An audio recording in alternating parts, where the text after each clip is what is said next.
So welcome back to another preview podcast, everybody. Massive game this week, terrifying game this week, and we've got a very special guest. We have been able to get a lovely lady called Anna from 9's Wide World of Sports on. She's a massive Cats fan. So she's going to come on for an interview in just a second. Really good chat. We talk about some other stuff with the AFL, with priority picks and things as well, just our own personal opinions on them, as well as obviously diving into the game on the weekend, which is incredibly terrifying. Other than that, team reaction is coming up after that interview. I have not looked at the team yet, so I'm incredibly excited. I want to see some big changes this week. Tips, we'll put someone under the microscope again. And other than that, guys, that's going to be about it, because the interview, went for enough time to fill basically the entire time of the preview podcast. So let's just get into it right now, I reckon, and then I'll come back and we'll chat some more. So please enjoy the great interview with Anna from 9's Wide World of Sports. So today, another preview podcast and another incredibly special guest. We've got Anna, who's one of the biggest Geelong fans I've heard. Word on the street is your cat's mad. Please introduce yourself, say what you do and why you're here. Thank you for having me, Josh. I've been looking forward to this for a while. Yes, crazy Cats fan, have been my whole life, didn't get a choice, obviously. When my grandfather migrated here from Cyprus, he picked Geelong because it matched the Greek flag, and he had no idea where Geelong was. Interesting, yeah, wow. So my dad went with it and I went with it, and they didn't have too much luck. 44 years, my dad's whole life, he waited to see the 2007 flag, but I only waited 6. So I've been a very, very, very lucky fan. 4 premierships by the age of 22, 23. So I'm very jealous. Yeah, it's been a great ride, and I really appreciate, I really understand how lucky I am as a Cats fan, because I know how many clubs and people who are my age who've never actually seen their club have any success. So you don't take it for granted, that's for sure. As long as you don't, because trust me, I'm starved. I was born in 95 and I was 4 when we won our last premiership. So I definitely don't remember that. And, it's funny with North Melbourne fans, like, it's been a decent run until like the last 4 or 5 years, really. But, the 2014 elimination final is like the best game that anyone under the age of like 35 can really remember. And all the older fans are like, oh, you guys don't understand. Like, no, we don't. And we would love to understand one day. Exactly. Yeah, dark times, but hey, who knows? Maybe one day. You work for Wide World of Sports as well? Yes, I'm a sports journalist for Channel 9's digital team, which is really enjoyable. I'm the only one on the digital team in Melbourne, so they kind of leave me to do footy, which I love. I don't just love Geelong, but I just love covering all teams and being part of it, talking to so many fans and so many players and people who make the clubs what they are, because I think that's what's so unique about AFL. We're so special compared to every other code of sport across the country. Yeah, for sure. It's a passion like no other. And look, I'm a sports fan sort of across the board as well. Like, I love going to the A-League, the NBL, all that sort of stuff. And each code's very, very individual in its own way. But the footy, I mean, it's just Australia's sport, isn't it? Like, it doesn't get much bigger and better than that in this country. I think it represents our country as much as just, individual clubs and league. It does. That's exactly right. So we've got a massive game. Is it massive? I don't know. It's very, very scary. We've got a very scary game coming up next weekend on the Sunday.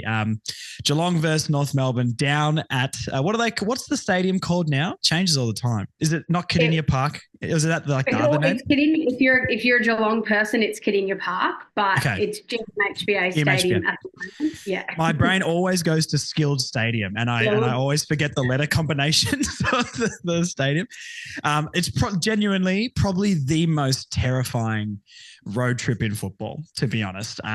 If we were on top of the ladder and you guys were last, I would still think we would lose this game. I hate going down to that place. It's terrifying.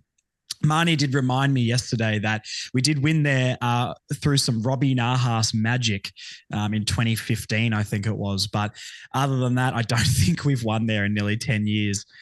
Fun fact, to be honest, I got into North Melbourne because I found a footy card on the ground at school because I grew up in Tasmania and my parents are from Sydney, so it was no connection with family. I took the card home, told Dad, "What's this?" And he goes, "Oh, it's a footy card." That weekend in 2005, there was Geelong and North Melbourne down at Cardinia Park, and we absolutely smashed the Cats. And that was the first game I ever watched, and that's the reason I love this club. Didn't turn out as great right now as I thought it was going to be in that moment. But hey, that's another vivid memory of what I've got down at Cardinia Park. But tell me how you're feeling about the Cats this season and sort of what your expectation was of them going into the season and what it might be now. Look, I think, as I said, growing up in such a golden era of Geelong, we kind of always expect to perform, and performing for me is making the top 8. And I came into this season going, last year you could see the holes that Geelong had. It was a lot of injuries, and this isn't an excuse. We didn't have the right game plan, and we were very tired. Running deep into final series, for 14 out of the last 15 years or whatever it is, the blokes get tired. So you understand that you're not going to always compete. But I went into this year hoping top 8. I mean, I don't think you can really make a call on the season until about round 7 to 10, but obviously you'd rather be 4-0 than not have any wins. So, it's a good start, but I think the run now to face off against, after this game against North, we've got to go to the Gabba. We've got Melbourne, Carlton, probably Collingwood after that. It's going to be, that's probably the real test. The bodies get a bit sore leading into the first bye. So I'm expecting top 8, but I'm not too sure what, what's going to happen in September. As you know, it doesn't need to be the top side that wins a flag. It could be anyone. No. Well, look, it can be anyone except us, to be honest. But maybe 1 year. It's so interesting to me. I've got most of my friendship group is Geelong as well. And it's such a different vibe of fan, to be honest, because most of my Geelong mates will come in and will chat to me. I remember I got a friend called Zoe. She's great, but I remember her watching a game, and I think Geelong beat Hawthorns a couple of years ago by like 30, 40 points. And all she would do was complain that Blitzarv's got too many turnovers. And I'm like, but you won. You won the game. She's like, yes, but it's not good enough. And I'm like, man, I'd take anything. To be honest, I'm so envious of your time as a supporter. Who have you played so far this year? I know you Bulldogs, Hawks. Who were the other two? We beat Adelaide and Adelaide. I don't particularly rate Adelaide, but still a win at Adelaide Oval. I find that's a really hard trip. Doesn't matter who you're playing, Port or the Crows. And we also beat in round 1. I will figure that out. No, I'll look it up here. We beat St Kilda. We beat St Kilda. That's right. That's right. Yeah, down at Canadian. Yeah, so. I guess not. Yeah, it's not been an overly hard run, but you're right. Like the Saints looked decent in the preseason, and I still think they've started a bit slow, but I still think they're okay. Adelaide's always a hard one to go to. So, and the Hawks, obviously, but I don't know. I guess you're right. It will be a test if you're coming up against teams like the D's and whatnot, sort of moving forward. So, yeah. It's such an interesting season so far because I feel like, last year was so competitive all the way through, but I don't feel like it's the same so far this year. There's plenty of time for it to change, but it feels like there's a top group of teams and a bottom group of rubbish teams and then just some floundering in the middle.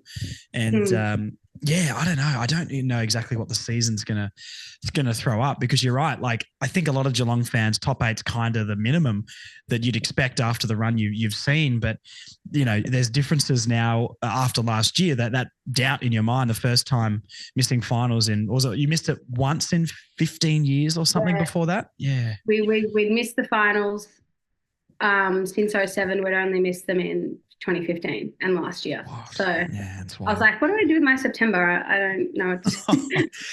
If you need any September plans, you know who to call. I'm right here. You just let me know.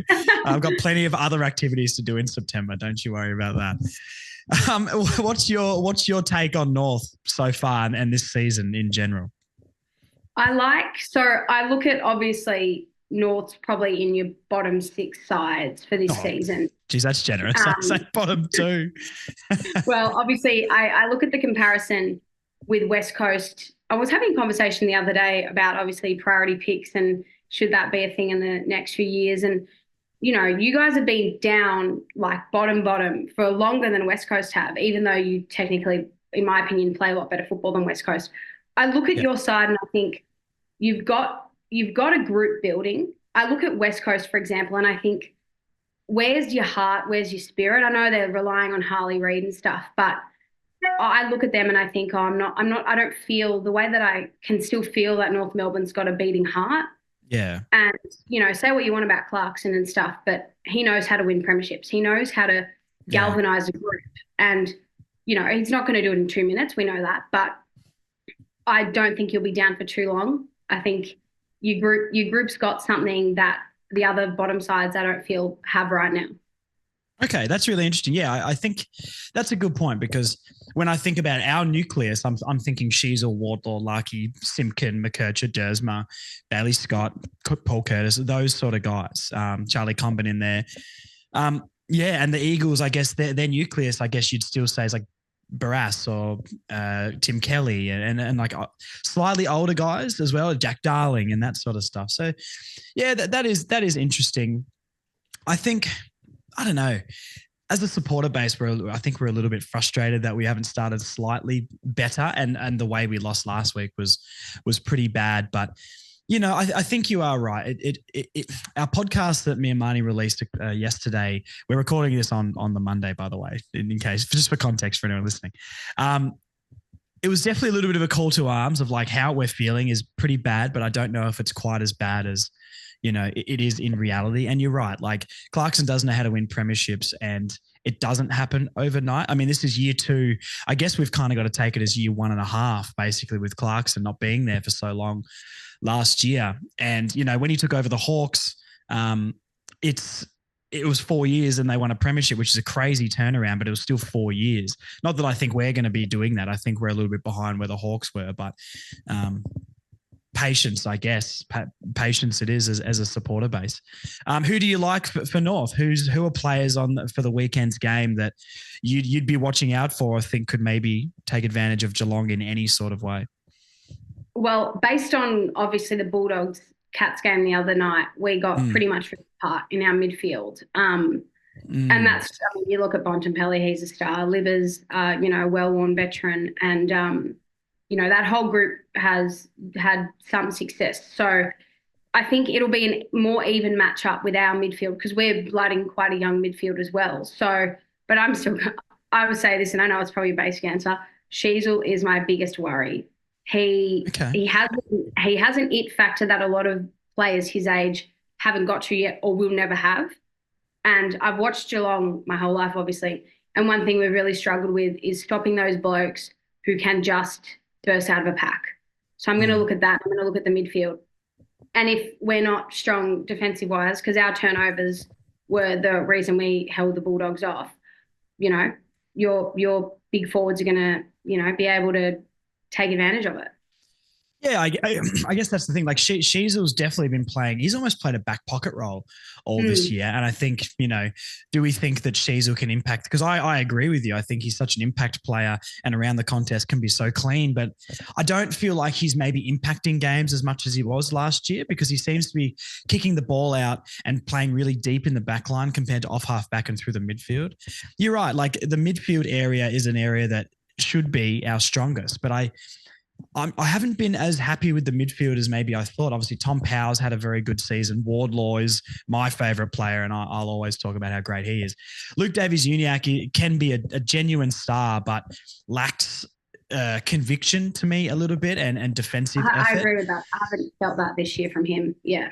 Yeah, absolutely. So, I agree. I think like if there's any space for us to take advantage of the Cats, it is the midfield. But I've said that sort of every week because I think we probably have a better midfield on paper and maybe talent-wise I'm more talking about than the Dockers. But they matched us in the midfield. We win most clearances, to be honest. It's what we do around the ground that is really rubbish. And our disposal in general is really, really bad. So I'm not sure. I just think the Cats are going to be so composed, and they've done it for so long. With what happened against Brisbane, we were just kicking the ball to Brisbane all day. We're handballing it into them and turning it over so easily. So if we could do that against Brisbane, I think Geelong will take advantage of that even more, to be honest. The midfield, do you think, with your forward line, is that the area you think you'll just absolutely dominate us? Because in 3 weeks in a row, we're going to be coming up against Curnow and Mackay, then Danaher and Hipwood, and now Hawkins and Cameron, which is just, if there's 6 forwards you don't really want to come up against in a row, it's those, right? And another caveat for us, which I'm maybe clutching at straws here, is we have had a ridiculously hard run at the start, and I don't know if that makes me feel better or not. But, Giants round 1, probably the best team in the league. Freo, who we should have probably beat, to be honest, and they haven't lost a game yet. Carlton, then Brisbane, all prelim finalists and grand finalists, and now the best team of the last 20 years, it almost feels like. So how many do you reckon they kick between them? What's your guess? I think the thing that I have liked about Geelong this year is that we're not just looking at Hawkins and Cameron as our twin towers. We are, obviously, we brought Cameron in and he won us a flag. Yeah, and he did win us a flag. So, but I look at how Ollie Henry's physically bulked up. I look at Ollie Dempsey. I look at Brian Myers, Brad Close, Stengel, all these players that, Geelong's about fitting puzzle pieces together. Back in the day when we were winning flags, you had to have the best ruckman in the competition to do it. We had Brad Ottens. You look these days, obviously Reece Stanley's not the best ruckman in the competition, but we were still able. These days. Yeah, exactly. So we're not going into a game saying we know Cameron's going to kick 10 this week. We know Hawkins is going to kick 10. I'm looking at what role is Cameron going to play this week, depending on the team we're playing, because, we played against Hawthorn and this person kicks 4. The other day Stengel kicked 4 against the Dogs. The week before he was the goal assist. So I think it's more than just those 2 forwards, which is a fantastic way to be, because you just don't want to be relying on the 2 oldest blokes in the forward line to win you games, I guess. So, yeah, I think it's more than one. But I think our defence is that's all I worry about, because I didn't like how we gave up, 90 points against the Dogs. That's, not what you like to see. Even though it was a win, it's still not great. Yeah, look, I would have loved to keep any team we play under 90 points, to be fair. So, look, hopefully that makes you feel better about that performance. I'm sounding like your friend now, aren't I? Yeah. Oh, no, look, I'll be honest with you. Every Cats fan is the same, and I'm not blaming them at all, because if I had that incredible footballing experience my whole life, I think I would be exactly the same. You're right, but it's just different standards and it's different levels. You can say it was disappointing to give up more than 90 points in a win, because you're used to winning and you're used to premierships. And for me, it's like we played my best thing this year has been, we played a really good 2.5 quarters against Freo and got done. So, it's different. It's different spectrum. I think Geelong and North Melbourne are on. Hopefully, we've got the talent to be up there with you guys one day. But I guess we'll see. What sort of game plan do Geelong like to play? Is it sort of a fast, quick ball movement? Is it slowing the game up? Is it very defensive? How are they sort of playing this year? Do you know? I think I saw it most in the Bulldogs game. As I said, we were talking about our midfield definitely isn't the strongest in the league, but we've still got some fantastic young kids headlined by Tanner Bruhn coming through, who I think is a genuine star. But naturally, he's 21 years old. He needs a few years to come into his own. So I think the thing I really enjoyed was, because we have so much experience down back. We're playing Mitch Duncan kind of in more of a, the same role as Sheasel's playing, coming off the halfback flank kind of thing. And obviously Tom Stewart's, one of the greatest defenders in the competition at the moment. When you play blitz halves down there, that's our strongest part of the game, being able to get a turnover there and then use the corridor, and not in a fast Richmond-esque tap on, kick on at any cost, because I find that game style quite jarring to watch. And I think I say that because Geelong was never able to beat that, in flags and prelims over the years. But I just watched the way felt like some parts of the game against the Bulldogs felt like, it was a very well done training drill. Brad Close is taking marks, in the centre. Jeremy Cameron's coming up the line to create an opportunity for Ollie Henry at full forward, and we're pinpointing kicks with Zach Guthrie. So I think that's our strongest part of the game. But, we don't want it to be that. We don't want it to always be we're relying on kicking goals because our opposition's made a mistake in the forward line. That's where our weak part of the game comes in, not having the strongest midfield, I guess. Yeah. I think who's the main three that are playing in the midfield for you guys at the moment? It'd be Brune, Atkins, and they'd be the main two. Okay. I'll see who picked up our possessions. Is there Dangerfield this week? Do you know? Or they'll probably rest him another. If it's at home, possibly. I mean, they're not going to. That's one thing Geelong's quite good at is management with our injuries, especially with the older blokes. It might be easy for him to play. He doesn't have to travel or anything. But then I think we're playing Brisbane at the Gabba, so I don't know which game we'd much prefer him to use it, I guess. But I think, so it's Max Holmes off the wing, Tanner Brune, and a bit of Atkins. They'd probably be your main three at the moment. And Jack Bowes coming through later as more of that contested ball getter. Yeah, I think that's the one area in the midfield. Like if Tristan Xerri can actually give the midfielders for us some service, I think we can win it out of the middle. And he's had a really decent year this year. I don't know how much you knew about the podcast last year, but Tristan Xerri was enemy number one for me. He was atrociously bad, and I'm sort of known as the Tristan Xerri guy now, which I've learned is a thing. If you're on the internet and have a strong opinion, then you become that person. But he's played really, really well this year. The one thing that he needs to be better at impacting around the ground, although he's been a lot better at that this year. But he'll win the hitouts every single week, but the hitouts to advantage, it's just not where it needs to be just yet. And he can do it. I believe he can do it, but we're not giving our midfielders first use. If we can give our midfield first use, I believe we can transition out of the midfield quickly, and that's where we could open you guys up. But if we don't get it, we don't have any physicality in there. Like I said, LDU's been pretty soft this year for me. I've maybe been a bit disappointed in him, only because of the talent that he's got. He's still been really good. He's racking up 30 touches a game and impacting the game. But if we don't win that ball out of the middle, it goes straight back over our heads. And hopefully someone like a Hugh Greenwood coming in last week and play a bit more midfield and give us a bit of toughness. Wardlaw does the same thing. He'll tackle for days, and I love his tenacity, but he's also 19. So should we be relying? Marnie calls him our barometer, to be honest, which is true. But do you want that guy who's going to, inspire the team in the middle to be a 19-year-old? I don't know. So, yeah. I think if you want him to have a long career, it's a lot of pressure to be putting on him. You want him to just do his thing, throw as he goes, But we don't really have a choice. That's where the club's at. All the players who are, 25 and older are pretty average, like Larky's great. Simpkins had a pretty down year, to be honest. I don't know if the concussion from the preseason is still affecting him at all, because they're playing him a lot off half forward instead of the midfield. But I think just a lack of leaders in this team, and the leaders that I think are good are some of our younger players. So, yeah, look, I'm genuinely terrified, and I'm not looking forward to this game on the weekend. Give me a prediction. Give me a score prediction and a result.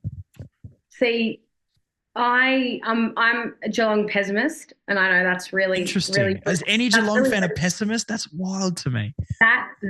Realist. My dad and I call ourselves like realist, because we have so many. My uncle's a pretty optimistic Cats fan. Yeah. Some of my dad's best friends are super, super optimistic, but it's these games where you look at the favourite side and they slip up. And Geelong's known to do that over the years.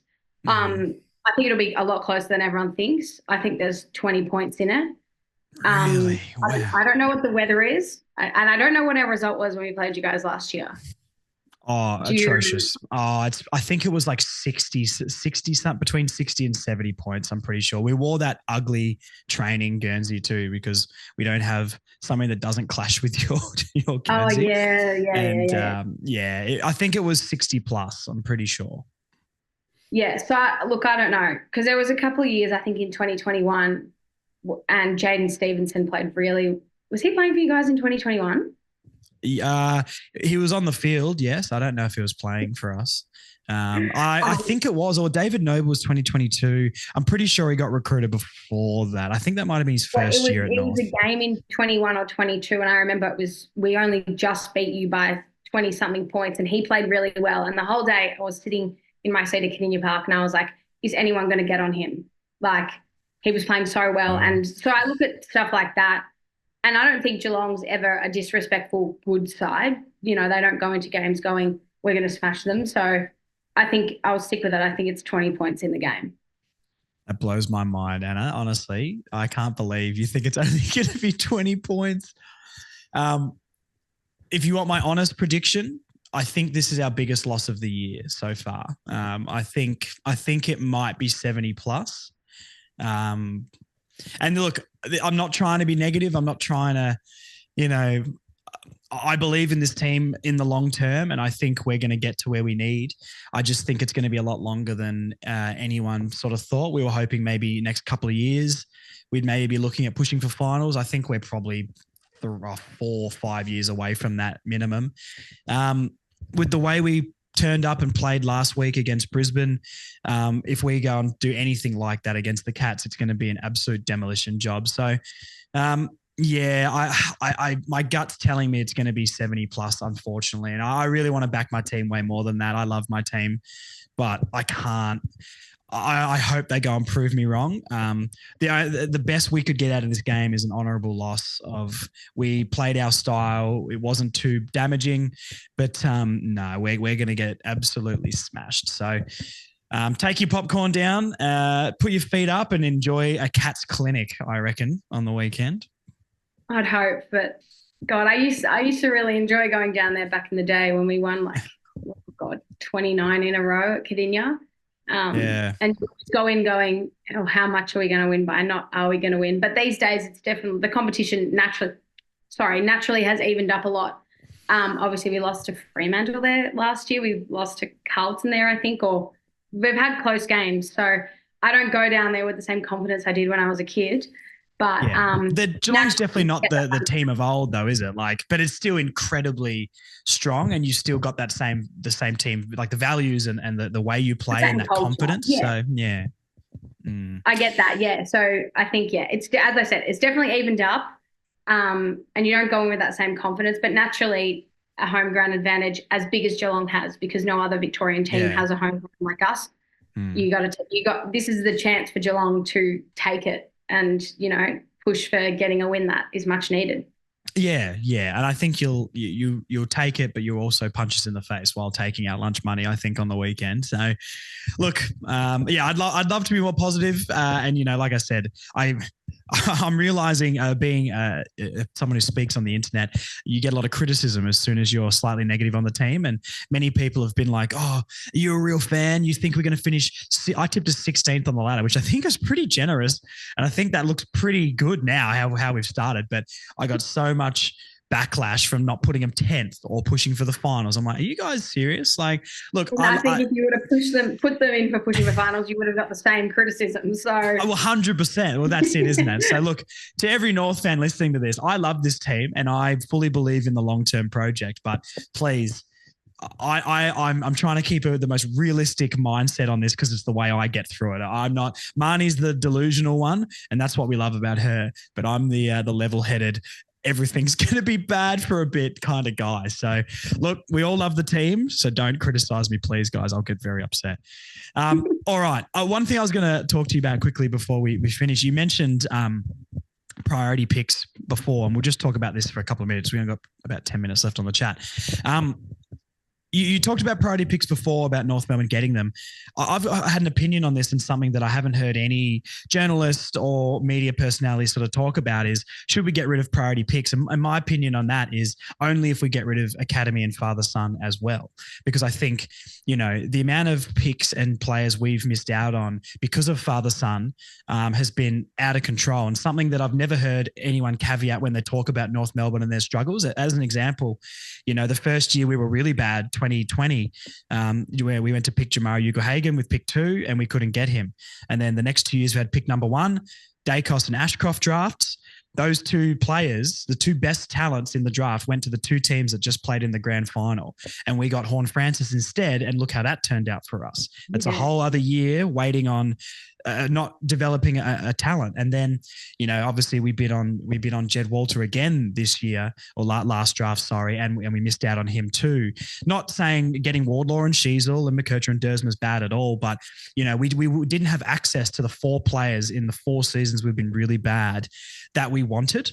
And I'm thinking about Ashcroft, Dacos and LDU in that midfield. We're not bottom of the ladder anymore. There's no way. If you pair one of Larky with Jamara Ugle-Hagan or Jed Walter, we're not having forward line troubles anymore. So, what's your sort of take on that and the priority pick system and everything? Because I don't think you can get rid of it if you keep all that other stuff. But no one seems to talk about father-son in the negative way. I think it affects it. It's really good for Collingwood, and it's really good for teams like Geelong and Carlton are going to get the Camporellis. But for teams like North, I guess it's luck at the end of the day. But also, other teams don't advantage it. That's actually a really fantastic point. I'm actually putting together an article at the moment on what I was having a conversation with my dad and his chiropractor, who's a crazy Carlton supporter. Okay. So that's how it is. Everyone talks footy. And we kind of looked at the comparisons of how long North has been at the bottom of the ladder compared to West Coast. And I think West Coast are so much worse than you guys. It's not funny. As I said, I don't think they have something going for them and have something to believe in. You guys do. And they won a flag in 2018, and everyone goes, but that's 6-7 years ago. Well, since then they made finals 2019, and then I think made them again, and then we're like 10th and 9th, and now only the last 2 years, 2 or 3, they've dropped down. You guys have been down for 4. Yeah. You know what I mean? 4, and you feel like there's been no improvement because you've just stayed at that bottom level. You guys should 100% get a priority pick after, I say, 5 years where you feel like you're in the same cycle. So this year, if it doesn't go right, I think that's where I go. And with the father-son thing, I think they should, if they're going to keep priority pick, they can keep father-sons, but there's just got to be a way to, and the academies. I think the academies are what I find really difficult personally. At work, we live blogged the draft night, and the first round went for 30 picks. That's insane. Well, that's insane. I mean, the priority pick that we did get from the AFL, I think it was pick 31 in the end, and it was meant to be much like pick 20 odd, I think. And this is the thing, we got criticised so much as a club for getting all this help, and the help was nowhere near. That people got confused with us getting pick 3 for Mackay, but that was only because of the money Essendon offered him.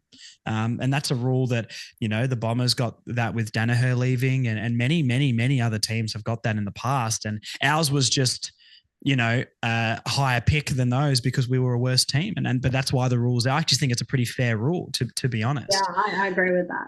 Yeah. So yeah, it's just really interesting to see the state of it. Like the academies, I understand the academies for now, but I think there might have to be a time where academy doesn't stay, because imagine in 20 years time or 30 years when like the Gold Coast just have father-sons pouring out of their academies. And they've already won 5 flags by then. Yeah, like Sydney, they're never bad because they've just got this academy that just keeps churning out talent, and they've been established in Sydney for 30 years or whatever it's been, 40 years, wherever. So, it's a great idea because the talent pool isn't there in the opposite states. But then there's a certain point where the father-son will come into play. AFL is getting bigger. It's going to make more talent for 1 or 2 teams per state. So, yeah, I don't know. The other thing is Victoria, yes, has a massive talent pool, but they're sharing it between 7 teams. So, yeah, I really don't know how I feel about it, but the backlash that we received as a club, I thought was pretty bad for where we're at, and a lot of opinion. And this is the internet, but maybe from people who should maybe know a bit more, people who in the media or online personality. I just never heard anyone talk about us not getting Dacos, Ashcroft, Ugle-Hagan, and Jed Walter when we wanted them all. They were all. And you would have got, yeah. Yeah, and I don't think we'd be anywhere near where we're at now, if that did happen. But no, I just thought I'd ask because it's an interesting take that I haven't heard many people talk about, and I think it's a massive reason why our club is still where it is, but yet no one really talks about it, and they just talk about us mismanaging stuff. Like, well, we can't mismanage things we can't control, can we? Exactly. You haven't had the opportunity to get them. And I find that it's quite jarring when I watch the draft and the first 10 picks are going to the Gold Coast, Yeah, you it's know? gross. Yeah, it's gross. Yeah, I Gross. It's not understand what they the want him draft. to be good, but like, you've got to do it in the right way. And look, we'll see what they do with the Tassie team coming in. And to be fair, I do think we're primed in the position to get good draft picks until roughly when Tassie come in, and hopefully we're good by then. Jesus, but you know, it's. I think the criticism is a little bit unfair, and you can make the argument that way for sure. But I've never heard someone caveat all that father-son stuff for us, which I've never seen a run of talented father-sons like there has been the last 4 or 5 years. Think about the Camporellis coming in next year. Currently going to get 2 of them, and they're arguably, they're a premiership contender, and that's not fair. Clubs like mine, who I have to sit and watch my club rot at the bottom of the ladder, not getting these guys through the door, and then just getting criticised it's not fun, to be honest. But hey, maybe I'm just a whinging North Melbourne fan. Who knows? Hopefully, Boomer's sons are good. Oh yeah, he's fine. He's okay. I don't know if he fully becomes a star like Glenn Archer. I love Glenn Archer. He's my favorite player ever. And Jackson Archer's a fighter, but I don't think he's ever going to be the greatest footballer ever. But look, it is what it is. Well, we'll wrap it up here. Thank you so much for coming on, and hopefully you enjoy watching Geelong Clinic on the weekend. Are you going to the game or just going to watch it on telly? Oh, of course we're going to the game. We've had reserves down at Cardinia for 15, 20 years, but we've got them in the Joel Selwood now. So watch out. It's an easy drive for us. It's obviously a big drive for opposition fans, but it was great with all the St Kilda fans in round 1. They get the old end now, so kind of brings the place even more to life. But Cats fans, the better, please. Don't come. I am going to avoid that stadium until a few years, until we're a bit better. Then I hope to come down and see your shiny new stand, but not just yet. I'm not ready to go and put myself through that just yet. It's a long drive home up if you don't win. I can tell you that much. Oh yes. It's a long train ride home from Marvel when we get belted, let alone driving all the way back from Geelong. So. One day, guys, we'll get there, but today is not that day. Thank you for coming on, Anna, and we'll chat after the result, and you'll get a lovely message from me if we win. But please be kind in your message. I'm always kind. Cows raised, be humble in victory and gracious in defeat. That's it. I like it. All right, thank you, and enjoy the rest of your day. Thanks, Josh. Thank you once again to Anna for coming on. That was a great interview. One of my favourites I've done.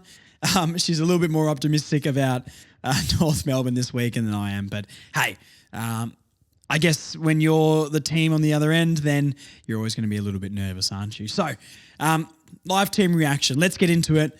What do I want to see? I've not looked at this team yet. It's currently 7:30 on Thursday night, and I'm about to have a look at this lineup. I want to see some axe swinging. I want to see some changes. I want to see some statements made.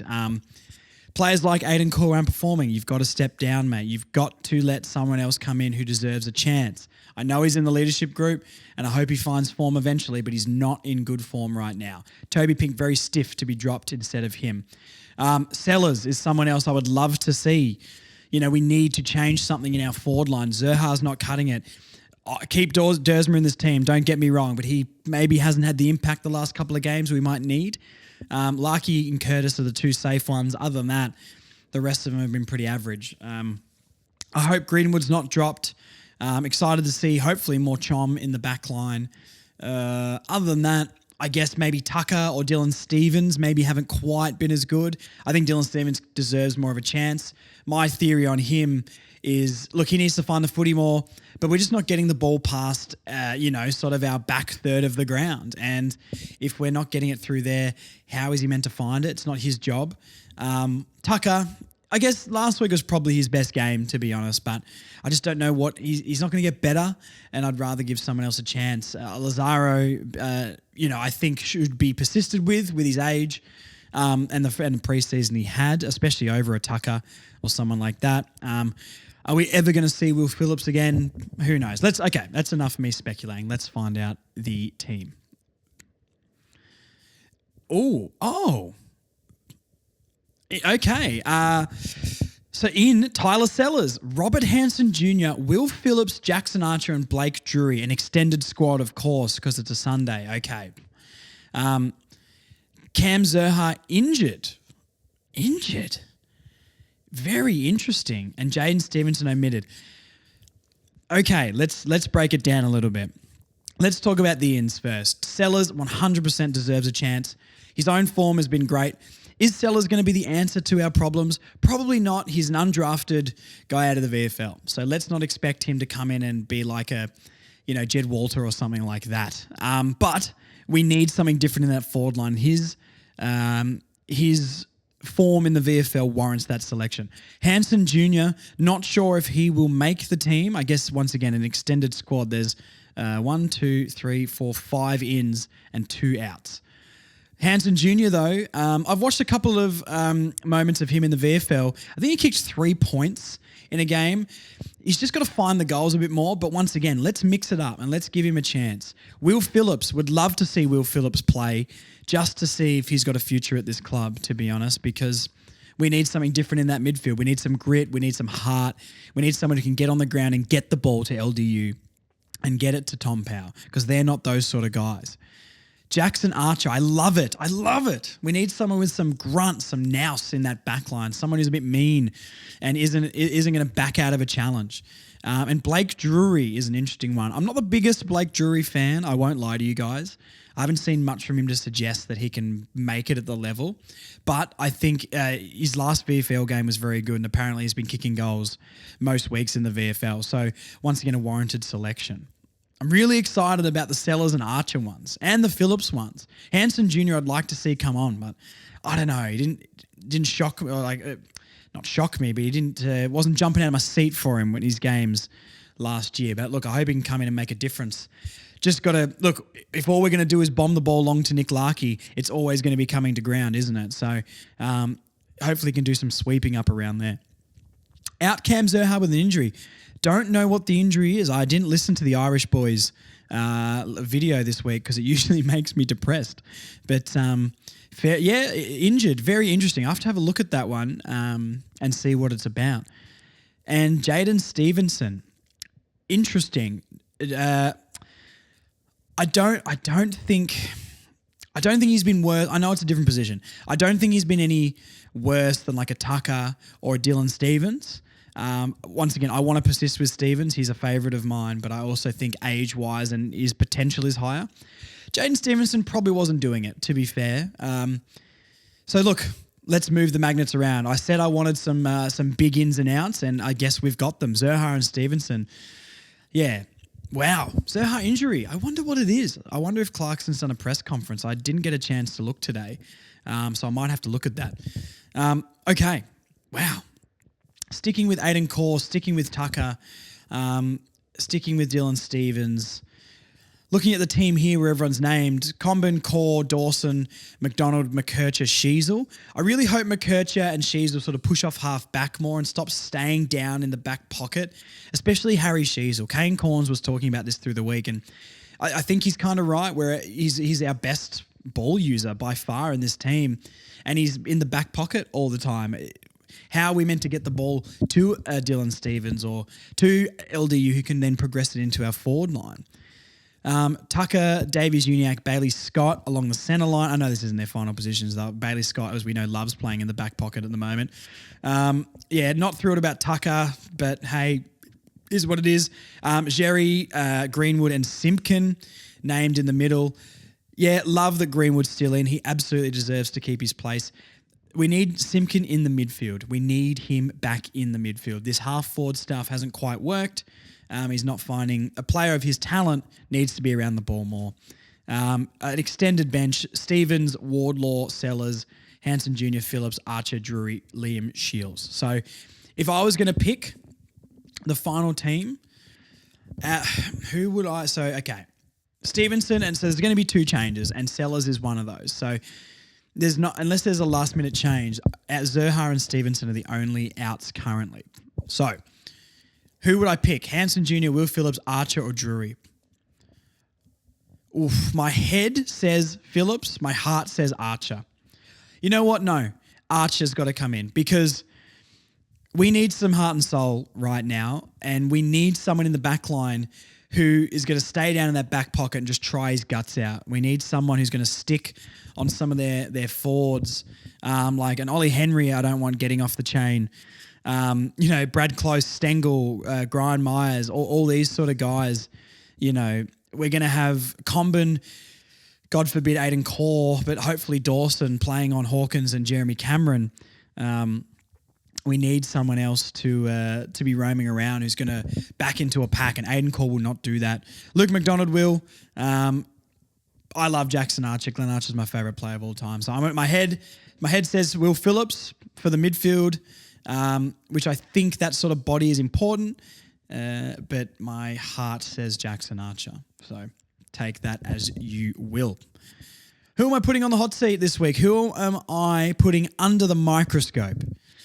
Who am I going to... You know what?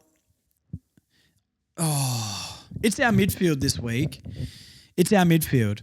I'm not going to single out anyone in particular, I don't think. Maybe like... I want Simpkin to step up this week. I want a bounce back from Wardlaw.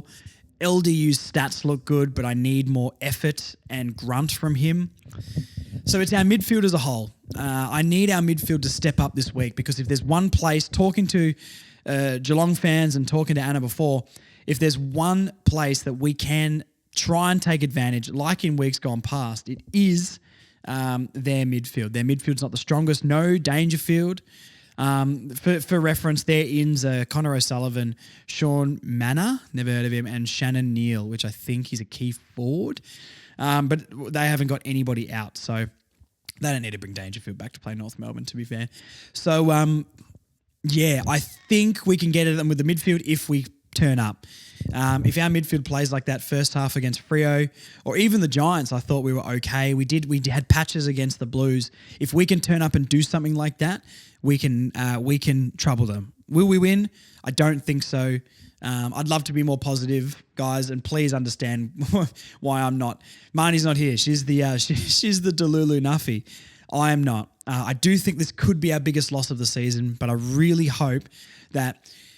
Look, I know we're over honourable losses. I kind of just want to put in a really solid performance and not get smashed. That's what I want this week. I want us to feel good about going into Hawthorn, and then we absolutely belt the Hawks. We're not going to belt anyone. Beat the Hawks at Marvel the following week. So, yeah, that's an interesting team change. Okay, that's under the microscope. They're the team changes. Let's do some tipping for the week, and then we can finish it off. Brisbane and Melbourne are currently playing. They've just started the game. MCG, Melbourne, Brisbane. I'm going to tip the D's on form, but we've played the Lions back into form. So any D's fans, you guys know, if they lose, you let them know that that's because of us, because we played the Lions straight back into form. Bulldogs Essendon could be the game of the round. It could absolutely be. I don't know. I think the Bulldogs, I would tip the Bulldogs, but it wouldn't surprise me. Essendon looked rubbish last week, but looked good against the Saints. I'm going to tip the Bulldogs, but it could go either way. GWS Saints, GWS for me. Carlton Adelaide, Carlton will win that one. Gold Coast Hawthorn, a terrifying one, because I hate Hawthorn and I want them to lose, but they could definitely win this one. There's a bit of recency bias here because Hawthorn did perform fairly well last week against the Pies. But the Gold Coast, and I don't really rate the Gold Coast either. Can I see where this game is being played?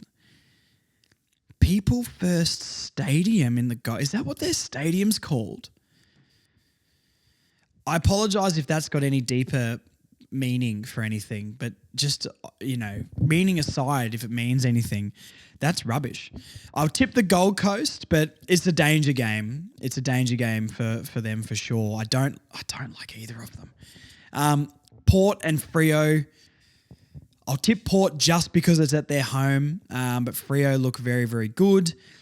Geelong North, we know. West Coast Richmond, another danger game. And when I say danger game, I mean for our club. West Coast and Hawthorn are the two teams that are going to be challenging us in that bottom four. Adelaide, Are they going to stay this bad? Probably not. So it's really Hawthorn North, West Coast this year. Richmond and Adelaide are probably the next two that I'd be like, they're not very good. Richmond, it's over in the West too, and this is what is terrifying. If West Coast win, the vibes are going to be so low. If Hawthorn and West Coast win this week, man, that's going to just kill the heads will drop, I think, at the moment. And going into Hawthorn, I just don't.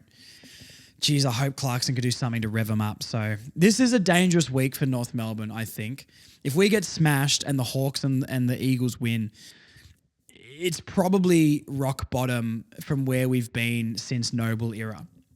That's such a massive statement. I really don't want to be that negative, but it's how I feel. It's honestly how I feel. The podcast is about my opinion and Marnie's opinion, and we try and represent what the fans and people I talk to at the barbershop and anything are talking about. But I'm really worried for this week, guys. I really, really am. I need... North Melbourne don't know how to win, and culturally, I don't think it's a bad place at all, but I think the heads dropped so easy. You could see in that first quarter, heads dropped. And they've lost so many games. These guys who have been here for 4 or 5 years, why would they believe they can win? This is the thing that's going to be so hard to turn around, and Clarkson's really got his work cut out for him. So, look, let's pray for a Hawthorn and West Coast loss, a Richmond and Gold Coast win. Let's pray we don't get belted and we put in a good, solid performance. Good luck to Sellers for his debut game. I really, really hope him and Larky can form a little partnership. And yeah, it's a massive week for North Melbourne. So yeah, I'm bloody terrified. Okay, that's enough. Hope you guys enjoyed the interview. Thank you to everyone on YouTube who's been watching as well. YouTube's doing really, really well right now. If you want to see my face, Marnie's face, it's a little bit more personal and interactive. So thank you to that. Further North Podcast there. Instagram, Facebook, Twitter, TikTok. You guys know where to find us now at this point. So if you got a North Melbourne mate who does not listen, please tell them we need to keep growing the community and share anything you can around. It really, really does help. 5-star reviews on Apple and just engaging with us. So, yeah, it's been really, really good with the engagement from all the fans of the podcast recently, and I really do appreciate it, team. So stay strong. Let's get through this week, and let's all rock up at Marvel Stadium to belt the Hawks. Probably. Okay. See you later, guys.